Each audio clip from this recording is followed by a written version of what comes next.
Hello भक्तों, राधे राधे। आप सब कैसे हो? मैं भगवान से प्रार्थना करती हूँ कि सभी अपने घर में कुशल मंगल से रहें, खिलखिलाते रहें, हंसते रहें। तो आज फाल्गुन माह की विजय एकादशी है, तो इसकी हम कहानी सुनाने जा रहे हैं, तो आप सुन जरूर लेना।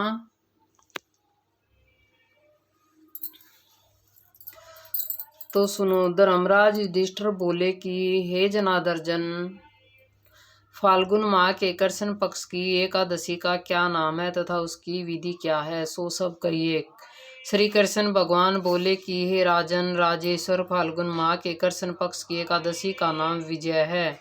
इसके व्रत के प्रभाव से मनुष्य की विजय मिलती है। इस विजय एकादशी के महत्व के श्रवण व पठन से समस्त पाप नष्ट हो जाते हैं।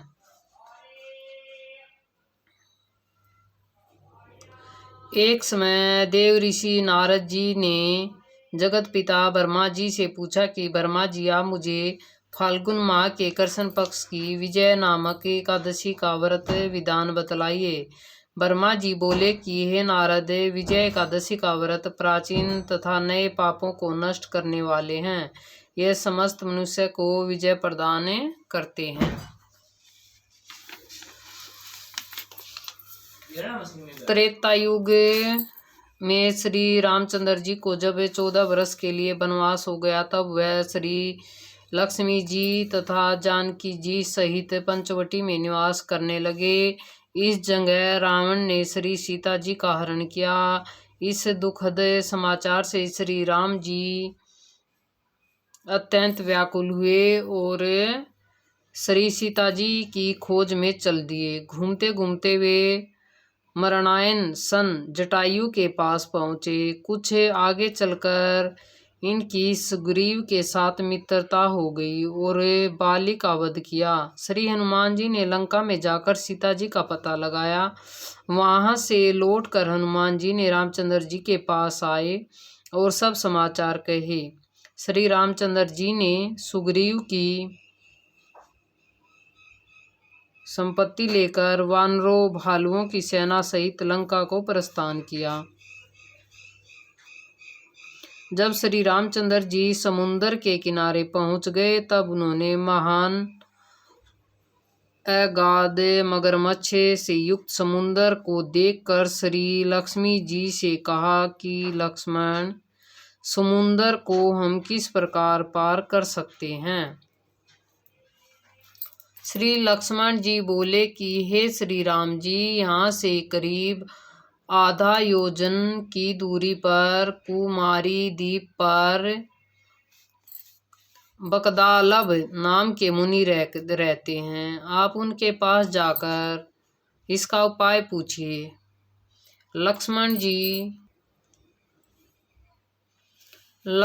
जी के वचनों को सुनकर श्री रामचंद्र जी बकदालुब ऋषि के पास गए और उनको प्रणाम करके बैठ गए। मुनि ने उनसे पूछा कि श्री राम जी, आप कहाँ से पधारे हैं? श्री राम बोले कि हे महर्षि, मैं अपनी सेना सहित यहाँ आया हूँ और राक्षसों को जीतने लंका जा रहा हूँ। आप कृपा करके समुद्र पार करने का कोई उपाय बतलाइए।